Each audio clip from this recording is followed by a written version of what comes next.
Charles Lawton stars as Neal Cream, a physician whose respectable medical facade conceals an infamous career as a poisoner. On September 1st, 1951, CBS brought this fact-based historical crime drama to Suspense. It is Episode 7, Neal Cream, Doctor of Poison. Drawn from actual events, the drama follows Cream's unsettling progress as the man behind the physician's manor comes into view. Antony Ellis wrote the broadcast, with Charles Davis, Betty Harford, and Alma Lawton also in the cast. The Autolite program brings a historical case to the microphone. Here is the original broadcast. You are about to hear a story based on actual events. To protect the innocent, names and places have been changed.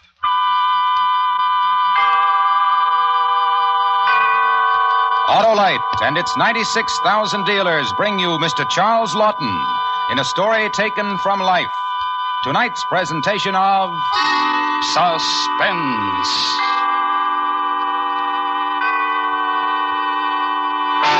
Tonight, Autolite presents Neal Cream, Doctor of Poison, a story concerning a man historically famous as the most notorious poisoner who ever lived, starring Mr. Charles Lawton.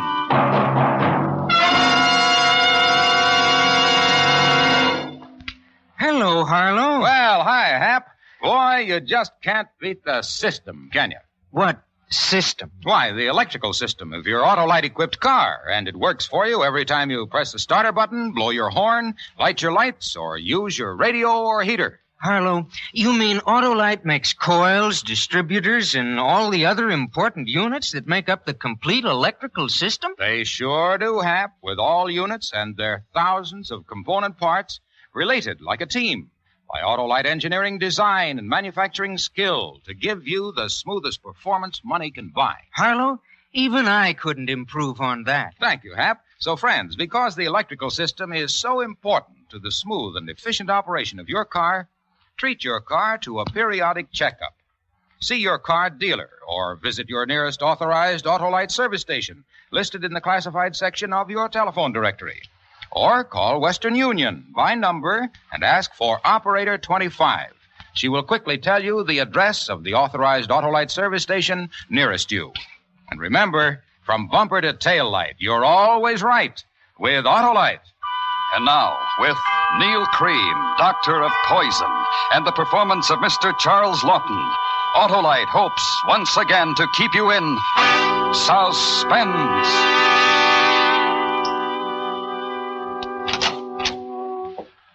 Dr. Cream. May I see her now, Doctor? Dr. Cream, there was nothing I could do. I'm sorry, terribly sorry. I tried everything. You tried everything? Sorry. I did what I could. It was too late. Don't go in now. I must go in. I must see her. I'm sorry. Emily. Baby girl. Emily.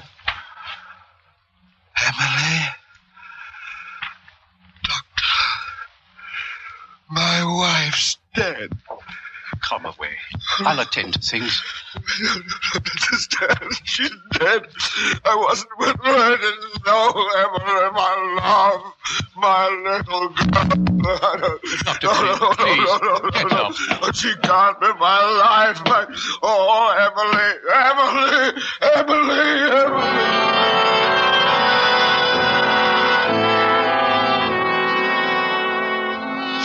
Well, that was Emily, my only wife.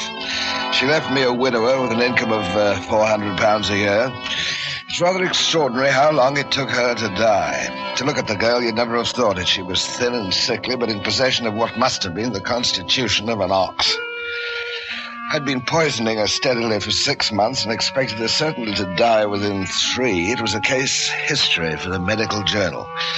So I wrote them a paper about it, anonymously, of course.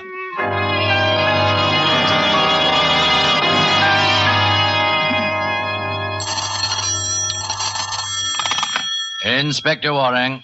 Sergeant Dean, sir. I've got a letter here from the editor of the medical journal. Why did they forward it to the yard? There's a manuscript that came with the letter. Just a moment, sir. Resistance to physiological action of alkaloid poisoning. Case history C.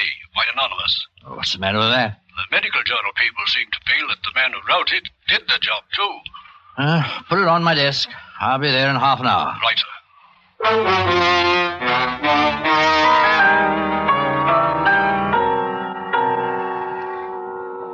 3 weeks after Emily died, I made arrangements to move to London. There was no trouble, but then I hadn't thought there would be. The good doctor had made out a certificate based upon the history which I supplied.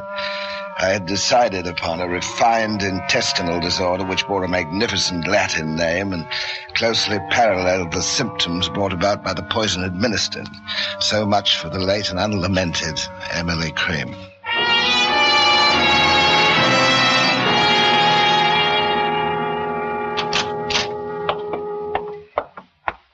I'm sure as how you'll find this room most suitable, sir. Oh, Dr. Cream, Dr. Neal Cream, ma'am. Oh, how nice. I have another boarder who's a doctor. Well, very nearly. Medical student, don't you know? Mr. Bridgman. Ever such a nice gentleman. Really? You'll find a very refined atmosphere in my house, Doctor. And scrupulously clean. Very scrupulous. I'm sure of that, Mrs. Minns. I think this will do very nicely. May I ask, Doctor, how long you plan to allow us the pleasure of your company? I'm afraid I have no idea of that, Mrs. Minns. You see, I only just arrived from Hull. My wife died there a month ago. Oh, how sad. How terribly sad. I thought that here in London I might forget. You look understanding. You do understand, don't you? Oh, but poor dear man. Of course. Oh, my, how I understand. I'm a widow myself. Only my daughter Daisy and me. How I do feel for you. You're so kind. Oh, not at all, I'm sure.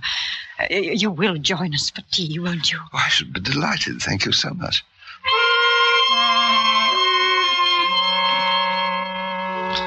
I had found a boarding house in Bloomsbury off the Tottenham Court Road. The proprietress, Mrs. Minns, was a tall, bony sort of woman, a type that I particularly despise, not at all nourishing to a man of my disposition. Now, the daughter she'd mentioned I hoped would be a better prospect, but I knew that I would have to be careful there. After unpacking, I went down to tea. Oh! I'm awfully sorry. I didn't mean to bump. Oh, that's quite all right, I'm sure. You must be the new boarder, Dr. Cream. Yes, I've been asked into tea. They're waiting for you. You're in for it. I'll pass muster, as poor old Dad used to say. Dear, oh dear, is that dreadful? You'll see. As bad as that, huh? Worse. Oh, excuse me, I got to put the kettle on. Maid's day off, you know. May I help you? Oh, of course not. Then you could help me pass muster when we come back. Oh, you know, you're not at all what I expected. What did you expect? Well, from the way Mum talked, I don't know. Oh, all right, come along.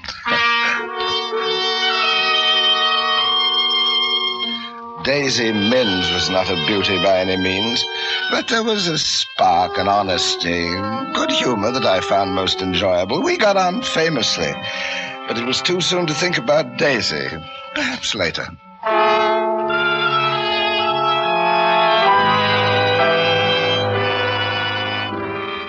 It was the evening of the 4th day after my arrival in London that I met Mildred Vickers. It was at a pub in Hammersmith. She was a sweet little thing, large brown eyes, rosy cheeks, perhaps encouraged by a touch of rouge. Altogether delightful. I must say that I flattered her with attentions not usually received, flowers, dinner, the theater. She was very grateful. Oh, I'm tired. You? Yes. Goodbye. Thanks very much. Goodbye? I wanted to tell you earlier tonight. I can't see you anymore. You can't? You're joking. I'm not. You've been a duck. We've had a lovely time, but it's finished. My young man's coming home tomorrow. He phoned me this morning from Southampton. His boat's coming. Your young man? Your young man? You'll wake up the whole house. Millie, you'll be the death of me. Now, come along. Let's get inside. You can't. I'm serious. It's like you said, laughs and all sorts of fun. And it's over. Now, you be a good boy and... Now, you get inside. Stop it. Don't you go talking to me. Millie, I'm sorry. I didn't mean to lose my temper, but the way you told me, it's a shock. I thought you were joking. I'm sorry. Really, I am. I'm very fond of you, Millie. A chap gets fond, and then... well, one last kiss, Millie, just one last kiss. Of course. I knew you'd be a sport about it. Millie, I can't let you go. I can't. Oh, crikey. Now, Millie, let's talk it over. There's nothing to talk. I'm just going to sit quietly and talk. I promised I'm not going to make any trouble for you. I just want you to understand. Understand what? I'm tired. Now, please, it's not too much to ask. We'll just have one drink and you listen to me. And if you want me to go, I'll go. I'll quietly, no bother. Everything's serene. I'm sorry. It all sounds ever so sad, but my young man's coming in tomorrow. Will you stop talking about your young man? Millie, I didn't mean that. I'm not angry, but please, now, will you look here? There's so much that I can give you. I'm not young, anymore, but you found me attractive. You do find me attractive, don't you? Well, don't you? What are you smiling about? What the heck? What are you laughing at? Millie! Millie! Stop your shouting. You think I want the police on me? No. You want me to go? That's right. Well, I'll be as good as my word then, Millie. There's no hard feelings. Of course not, silly. Farewell drink? Not for me, thanks. Just a splash. We're going to drink to your young man. Wouldn't he just laugh if he knew? Wouldn't he just? You ought to find yourself a nice widow. Someone like you. And settle down. Yes, I know what you mean, Millie. Here we are. Thanks. Now, off it. Like a good boy. Millie, I suppose I really should tell you that I don't care about you at all. That nonsense that I was saying before. I didn't mean it, I don't quite understand why I said anything. You're not worth it. You're nasty little... Yeah. That burns, doesn't it? It doesn't burn for long, though. You annoyed me very much by chucking me over. Not that I cared because of you, but me, you see. And it isn't going to be long. I just want you to know. Can you hear me? I just want you to know that every time we went to a public place together, I was ashamed. Ashamed to be seen with someone like you. Good night.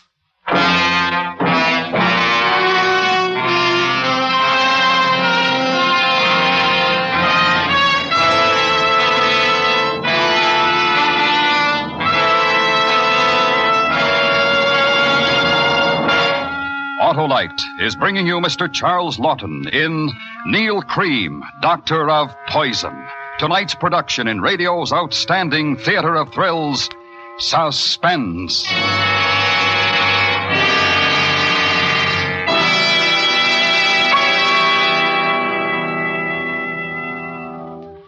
Say, Harlow, if I need a new coil for my car's Autolite electrical system, won't most any coil fit? Sure, Hap.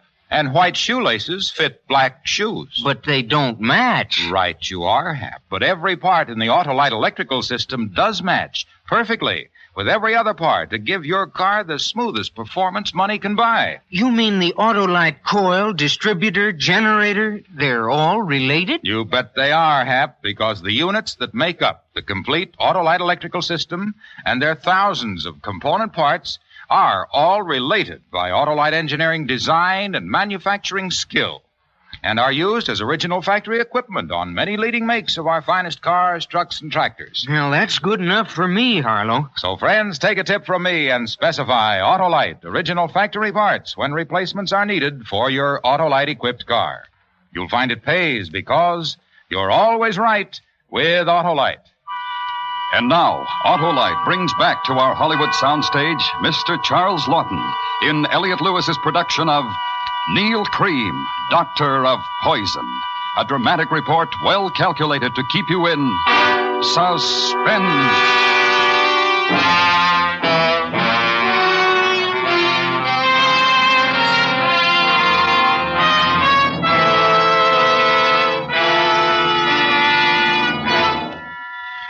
For the next 2 or 3 nights I stayed in at the boarding house, I don't think I felt well. At least I couldn't sleep. My sleep wasn't at all restful. I had dreams. Horrible, frightening dreams. I remember that just before I dropped off to sleep one night, soon after Millie was taken, that I thought to myself that I must speak to Mrs. Minns about the cooking. All that heavy stuff.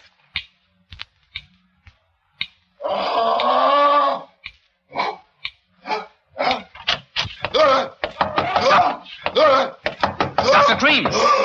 Dr. Cream! Dr. Cream! Wake up. Wake up, Doctor. It's all right. It's all right. In the matter. I hope you'll forgive the liberty, sir. I'm afraid you were having a nightmare. It sounded as though you were being murdered. Murdered? You thought I was, did I say anything? You screamed, sir.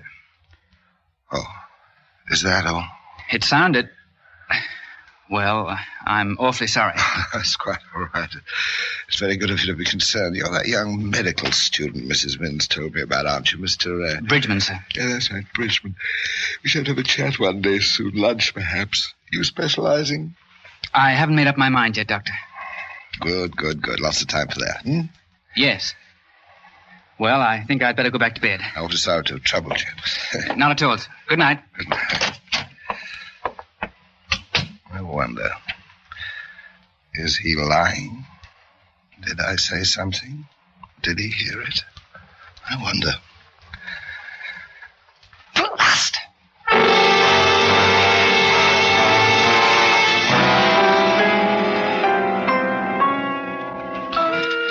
2 weeks passed, and I was safe. Nobody knew, nobody, unless Mr. Edward Bridgman, the medical student. I'd taken him to lunch 2 or 3 times, and we'd talked medicine for the most part. But he had a way of looking curious and knowing. I decided to write the letter to Scotland Yard.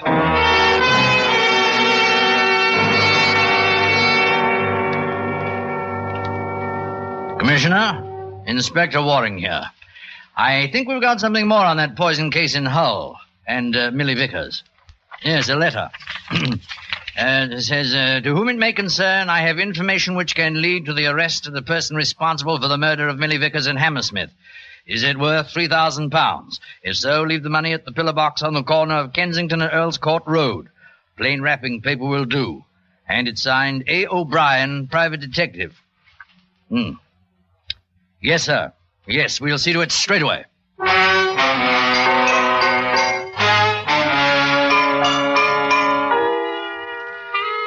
It was aggravating not to be able to learn whether the police had accepted my offer. I could have used the money, but other more important things were occupying my time.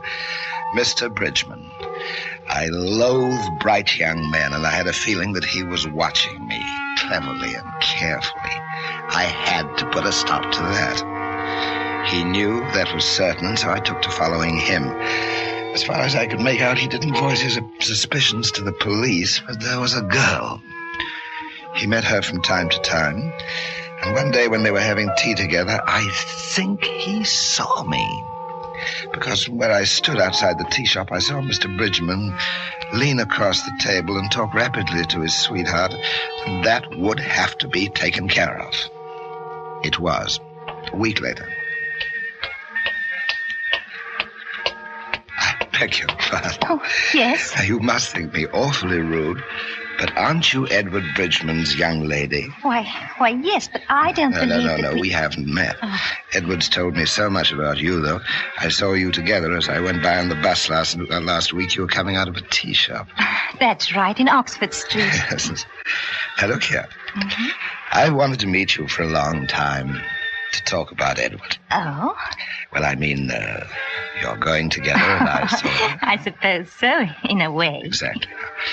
I'm very fond of him, you know. As a matter of fact, I've spoken to some colleagues of mine in the profession, you understand, and your Edward has a future, I think. That's sweet of you, Mr. No, it's Dr. Cream. Of course, he has spoken of you. You're staying at the same boarding house. Yes, we are. I hope he said nice things. Oh, yes, but you know Edward. He doesn't talk much about anybody, does he? Yes, that is what I wanted to talk to you about. Now, do you think we could go somewhere? Would you like a spot of tea which I could drink? Well, I don't know. You see, I really should please, it's really important to Edward.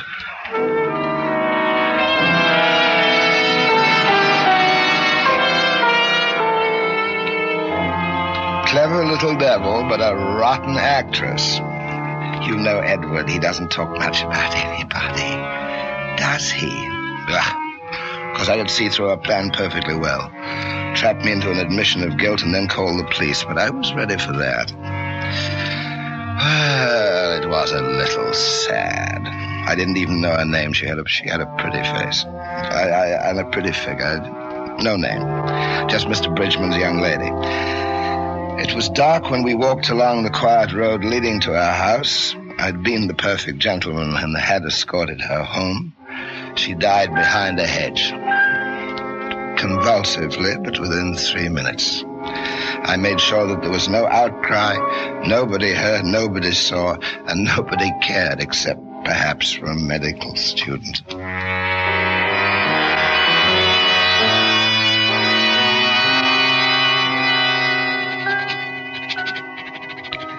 To whom it may concern, ask Mr. Edward Bridgman, who lives in Mrs. Minn's boarding house, what he knows about the murders of Millie Vickers and Joyce Hamilton. He killed them both. I offer this information, greatest A. O'Brien, private detective. Yes?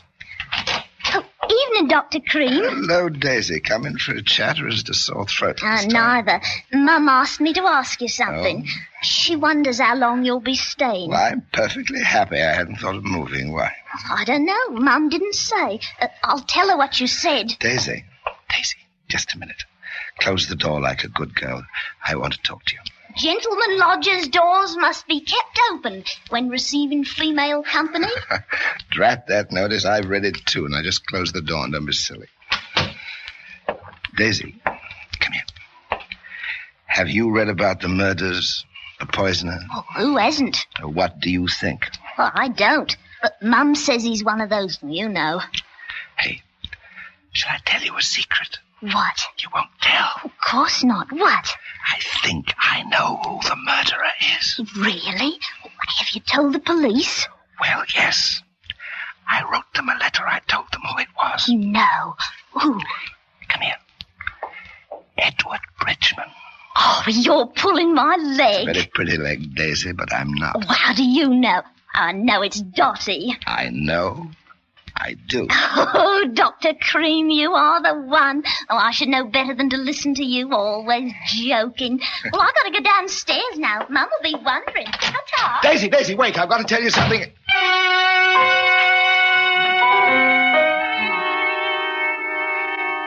Darn, I could have killed her. She thought it was a joke. There had been so many things to tell her, clues, proof, everything to help get rid of the medical student. And she wouldn't listen. And after she'd gone, I was afraid that she might remember. Darn, I could have killed her.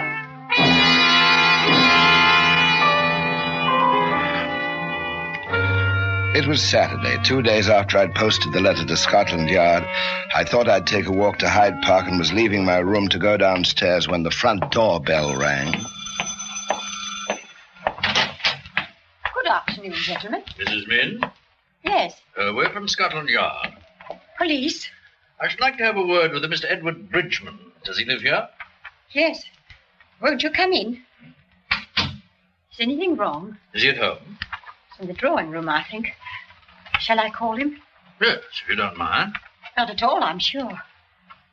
Mr. Bridgman. Yes, Mrs. Minn? Mr. Bridgman? Yes? I'd like to speak to you, if you don't mind. Oh, what about? Tell me, is there somewhere we can... Afternoon, everybody. Oh, hello, Doctor. Nice day. I thought I'd take a walk. Mum, all right if I go to the cinema with Agnes? Oh, Elise. Run along, Daisy. Don't be home late. Mr. Bridgman. Come along, Daisy. I'll walk along with you. You were right all the time, Doctor. Oh, and to think I didn't believe you. What do you say, miss? Oh, just a little joke of ours, Inspector, nothing at all. Come along, Daisy. I can't wait, you know, Daisy. Just a moment, sir. Miss, do you know something about this? Oh, of course I do. But Dr. Cream told me he wrote a letter to you about Mr. Bridgman. He told me. Didn't you, Doctor? Dr. Cream? You wrote us a letter, signed A. O'Brien? Bridgman's your man, sir. I wanted to spare him the humiliation. That's your man. I told Daisy I thought he might try to harm What me. are you saying? I never... It's all right, Mr. Bridgman. I don't think we shall need to trouble you. Come along, Doctor, if you don't mind. There are a few questions we should like to ask you at the yard. Oh, of course, of course.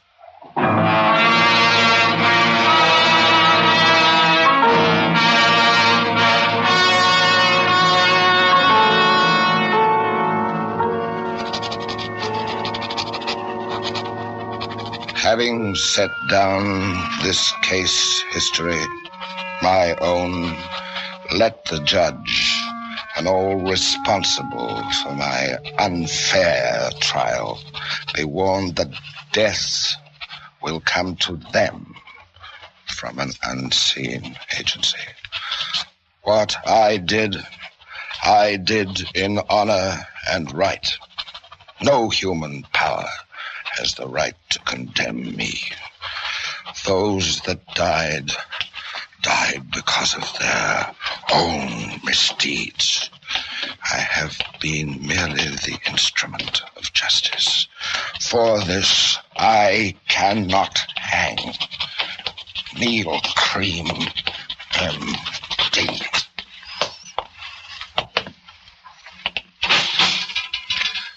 Dr. Neal Cream. It won't hurt, will it? I can't stand pain. It won't hurt, will it?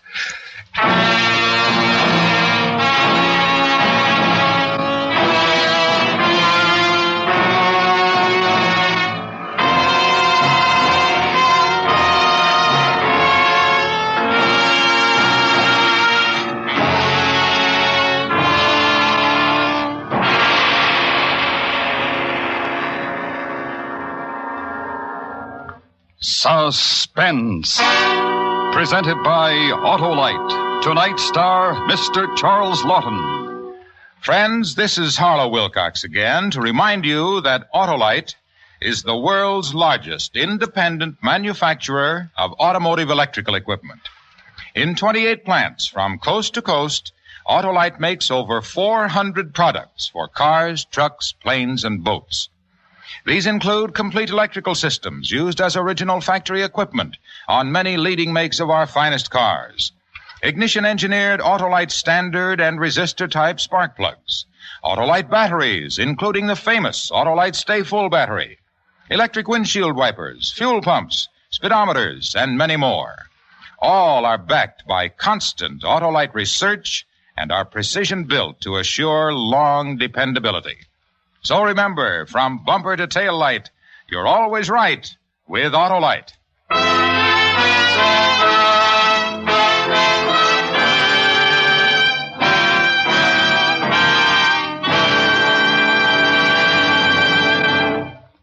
Next week on Suspense, our star will be Mr. Tony Curtis in another story based on actual events.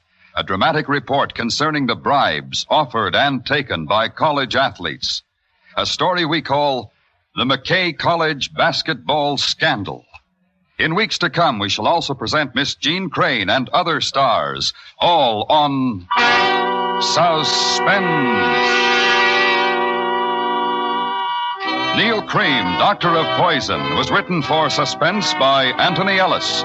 Suspense is produced and directed by Elliott Lewis, with music composed by Lucian Morwick and conducted by Lud Gluskin. Featured in tonight's cast were Charles Davis, Betty Harford, Jeanette Nolan, Georgia Ellis, Alma Lawton, Herb Butterfield, and Joseph Kearns.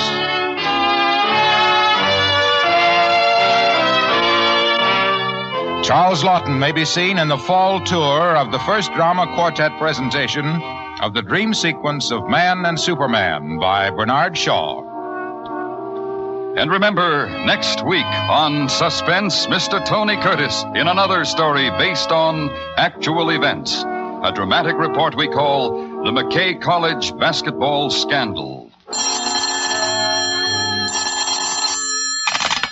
For the location of your nearest authorized Autolite service station or your nearest Autolite spark plug or battery dealer, phone Western Union by number and ask for Operator 25.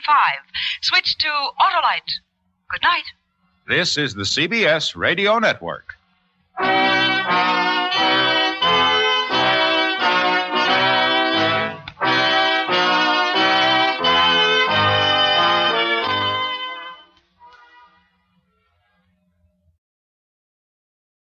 That concludes this evening's Suspense. Neal Cream, Doctor of Poison. Follow Suspense for more classic broadcasts.